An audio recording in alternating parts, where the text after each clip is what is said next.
O Evangelho segundo São Mateus.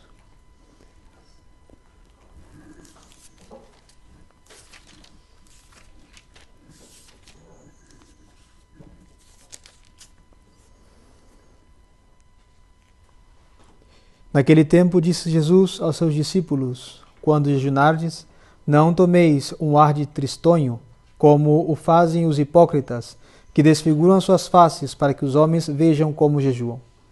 Em verdade eu vos digo, não receberão a recompensa, mas quando tu jejuares, unge a tua cabeça e lava o teu rosto, para que não mostres aos homens que estás jejuando, mas só a teu Pai, que está presente, ao que há de mais secreto.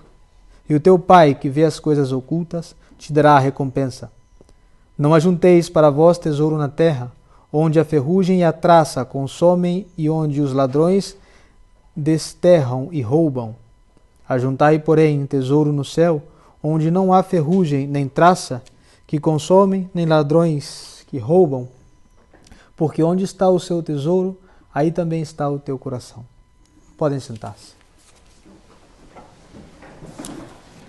A epístola está tomada do livro do profeta Joel. Eis que disse o Senhor: convertei-vos de todo o vosso coração em jejuns, em lágrimas e gemidos. Rasgai os vossos corações e não os vossos vestidos. Convertei-vos ao Senhor, vosso Deus, que é benigno e compassivo, paciente, rico em misericórdia e pronto a perdoar a maldade. Quem sabe se ele não se voltará para vós, se vos perdoará, e não deixará uma bênção atrás de si, para apresentardes novamente sacrifício de libação ao Senhor Deus vosso?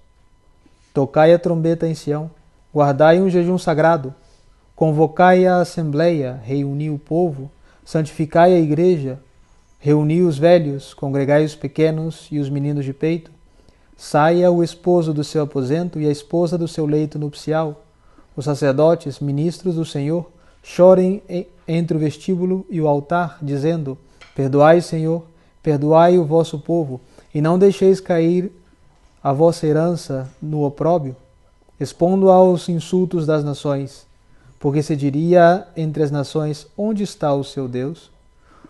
O Senhor zela por sua terra e perdoa o seu povo, e o Senhor responde e diz ao seu povo: eis que vos enviar-vos-ei trigo, vinho e azeite, deles ficareis abastecidos, e nunca mais vos entregareis aos insultos das nações. Assim disse o Senhor Onipotente. Em nome do Pai, do Filho e do Espírito Santo. Amém. Ave Maria, cheia de graça, o Senhor é convosco. Bendita sois vós entre as mulheres e bendito é o fruto do vosso ventre, Jesus. Santa Maria, Mãe de Deus, rogai por nós, pecadores, agora e na hora de nossa morte. Amém. Em nome do Pai, do Filho e do Espírito Santo. Amém. Bom, antes que nada, um esclarecimento: as cores dos paramentos não são as cores que correspondem ao dia de hoje. Houve um pequeno desentendido. Aparentemente o padre Ernesto levou o paramento para fazer alguma reparação, para tirar algum molde, o que seja, contávamos que estivesse aqui. Mas não vamos deixar de celebrar a Santa Missa por causa das cores dos paramentos. Os paramentos no dia de hoje deveriam ser paramentos de cores roxas, que representam a penitência. Outro aviso também que gostaria de dar, para que coloquem na intenção das orações dos senhores: no dia de hoje começa o retiro do começo do ano letivo lá no seminário Mater Dei. Os seminaristas começam o retiro no dia de hoje e fazem o retiro até o começo das aulas. Então, lembre-se deles, que precisam tanto da oração dos fiéis para manter-se fiéis à vocação tão excelente que foram elevados. Bem, com a missa de hoje nós começamos oficialmente o tempo penitencial da Igreja. Ontem nós falamos muito sobre as penitências, nós falamos sobre o espírito de penitência, etc. E hoje nós devemos começar essa vida, essa parte do ano, onde ali se prova quem realmente ama a Deus. É uma questão quase matemática. Nosso Senhor disse no seu Evangelho, capítulo 14 de São João: quem me ama guarda os meus mandamentos. É tão fácil, é um conceito tão próximo ao entendimento de qualquer pessoa, mas quão longe está do seu perfeito cumprimento. Vejam só, Quem me ama, guarda os meus mandamentos. O que manda Jesus Cristo para esse tempo? Obviamente, mandando por meio da sua santa igreja, que é representante de Cristo na terra. A igreja, em palavras dos santos padres, é a continuação da encarnação de nosso Senhor.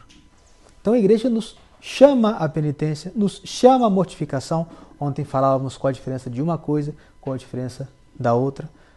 Mas não é um convite que a gente pode aceitar ou não. Nós devemos entrar de cabeça nas penitências, sempre quando seja adequada à nossa condição, ao nosso estado, à nossa idade, à nossa direção espiritual. Mas lembre-se, não é uma opção. Qual é a divisa que me obriga a isso? O amor a Deus. Quem me ama guarda os meus mandamentos. Lembre-se sempre que amar a Deus durante a prosperidade é a coisa mais fácil do mundo.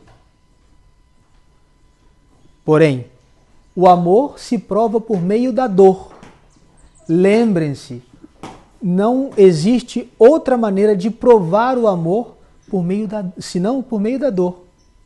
É a maneira mais autêntica, é a maneira mais verídica e sem nenhum tipo de equivocação. E o mesmíssimo Deus fez isso. No Evangelho de São João nós lemos, capítulo 3, versículo 16. Tanto amou Deus ao mundo, até entregar o seu Filho unigênito. Tanto amou Deus ao mundo, até entregar o seu Filho unigênito. Mas entregar para quê? Nasceu num presépio, no frio, no mau cheiro. Quem já esteve num curral sabe o cheiro que tem. Numa pobreza gigantesca.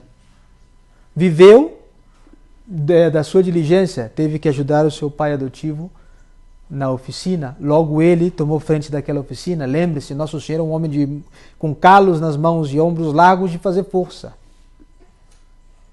Foi uma vida sacrificada, mas isso foi só o começo. Nosso Senhor morreu por nós na cruz, com uma dor que é incomparável, para provar quê? Que nos ama. E lembre-se, uma vez eu fiz aqui essa comparação, mas eu sei que não estavam todos, então vou fazer de novo. Uma alma perversa, alguém que está muito longe de Deus, poderia pensar, bom, Deus Pai mandou o seu Filho, que sofra ele. Não faltam ímpios que possam chegar a pensar nisso. Mas a sua impiedade chega a tanto que perde-se o sentido da paternidade. Eu já repeti várias vezes. A paternidade da terra não é mais que um reflexo da paternidade divina. Que muitas vezes, no nosso instinto humano, nós queremos acreditar que essa paternidade que há na Santíssima Trindade é uma metáfora para que nós entendamos o mistério trinitário. Não é, não. É uma realidade. Deus é Pai da segunda pessoa da Santíssima Trindade. Tão Deus como Ele. O amor que um pai aqui na terra professa ao seu filho é um mero reflexo desse amor que Deus Pai professa a Deus Filho.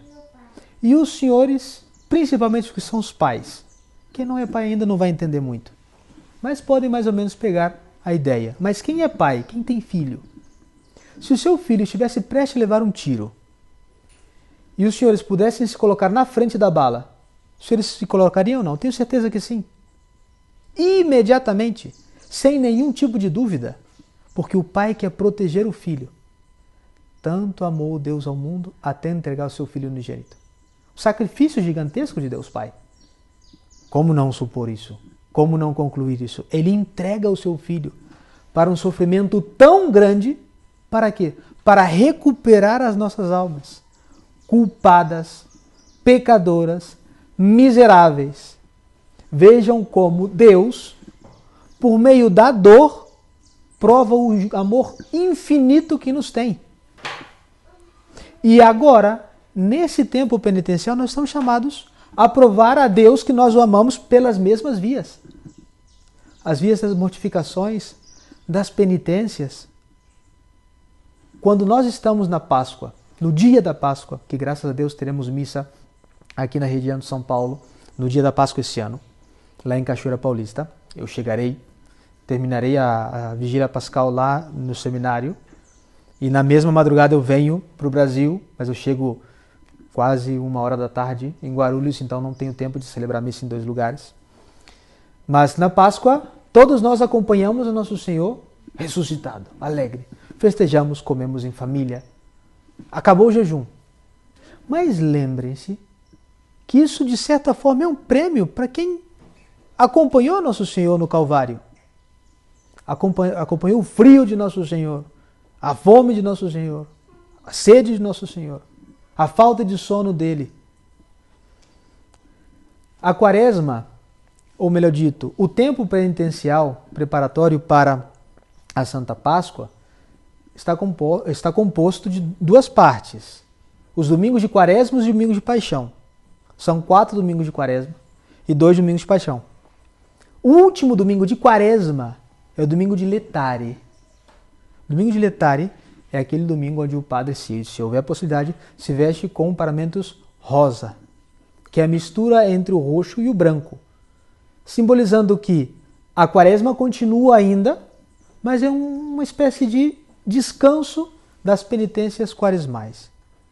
Tenhamos vergonha na cara para ter do que descansar nesse dia. Porque se descansa do que está cansado, então cansemos as nossas almas, porque a igreja já tem pensado um dia para o descanso, mas tem que ter muita falta de vergonha na cara. Descansar do que não está cansado. Lembre-se, não é uma opção. Assim como eu poderia escolher comer uma coisa ou outra, não. Se nós queremos provar que amamos a Deus, nós devemos seguir a rigidez quaresmal. Devemos seguir as penitências impostas pela igreja, lembre-se, nunca menos do que a igreja manda. Padre, onde que eu consigo a legislação? No calendário das missões Cristo Rei, figuram ali, esse ano, exatamente o que está obrigado o povo brasileiro a seguir.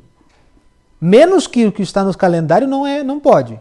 Quem comer carne no dia da sexta-feira de Quaresma comete um pecado mortal. Todas as sextas-feiras durante a Quaresma e tempo de Paixão são dias de abstinência de carne. Todas, absolutamente todas. Durante o ano, não. É optativo, mas na Quaresma, não. Agora, por mais que nós não podemos fazer menos sem pecar, nós podemos aumentar livremente, sem sobrecarregar a nossa consciência, mas provando com generosidade que nós amamos a nosso Senhor. Ele não poupou para si nenhuma gota de sangue. Não, uma gotinha eu vou guardar para mim. Não, nenhuma gota de sangue. Nós vamos celebrar no dia de Sexta-feira Santa, quando abrem a ferida do lado de Cristo e já, como não tem sangue para sair, sai um pouco de água. Representado isso em todas as missas, que o padre coloca umas gotinhas d'água junto com o vinho. Então, nem a última gota de sangue ele reservou para si mesmo. E o que significa isso? O sangue representa a vida. Nas Sagradas Escrituras, sempre o sangue representa a vida. A imolação de uma coisa em honra a Deus é sacrificar essa vida a Deus. E como se imolava? Sacrificando, entregando a Deus todo o sangue do animal expiatório. Aqui nós não temos um animal expiatório. Nós não temos um bicho. Nós temos Deus e homem verdadeiro, entregando toda a sua vida, representado na entrega de todo o seu sangue, para cada um de nós. Lembrem-se desse grandíssimo detalhe. Nosso Senhor não é comunista. Nosso Senhor não fez um sacrifício para toda a humanidade assim contemplada como um todo. Não. Por cada um de nós. São Paulo diz na carta aos Gálatas: me amou e se entregou por mim. Obviamente, São Paulo não está falando somente da sua pessoa. Ele está dizendo, e isso prova toda a exegese católica, que Nosso Senhor, se fosse necessário, morreria por cada um de nós, cada vez. E vamos aumentar um pouco mais a elucubração. Vejam só. Imaginemos o que diz São Paulo: me amou e se entregou por mim. Imaginemos que não houvesse pecado original. Adão e Eva resistiram à tentação. E nós vivemos numa inocência original até esse ano de agora. E uma pessoa, um infeliz, comete o primeiro pecado da história. Jesus Cristo teria se encarnado e morto somente por essa pessoa. Por isso o amor de Nosso Senhor é individual a cada um de nós. Teria morto por cada um de nós. Então, lembremos de todos esses conceitos durante a Quaresma, porque a tentação vai chegar. Que geralmente a tentação durante a Quaresma, ela pode vir do demônio, sempre quando sejam coisas que levem diretamente ao pecado. Lembre-se que há 3 sujeitos, podemos dizer, que inspiram as nossas ações. 1 bom e 2 ruins. O Espírito Santo, que nos guia a coisas santas. Depois, o demônio, que nos leva diretamente ao pecado. E depois a carne, que nos leva ao conforto, ao relaxamento, à preguiça. E geralmente o que nós temos na Quaresma é isso. Como que o homem velho está lutando para a gente não fazer as penitências. Fortaleza. Que, obviamente, como é um dom, devemos pedir a Deus. Lembrem-se, quando os senhores... O ano litúrgico está pensado precisamente para santificar as nossas almas. Não está posto por um acidente ou por coincidência. Quando os senhores sentirem aquela tentação de não fazer penitência, lembre-se do domingo de Letária, domingo do descanso. E tenham vergonha. Vergonha é uma espécie de paixão saudável. Tenha vergonha de dizer: eu não posso chegar nesse dia de descanso sem ter feito nada. Então, acompanhemos Nosso Senhor Jesus Cristo na sua Quaresma, nos seus 40 dias de penitência, e logo acompanhemos de perto a Nosso Senhor durante o tempo de paixão, para cada vez mais configurar as nossas almas com o Nosso Senhor Jesus Cristo, que nisso consiste a santidade, que Nossa Senhora nos dê a graça. Ave Maria Puríssima. Do Pai, do Filho e do Espírito Santo. Amém.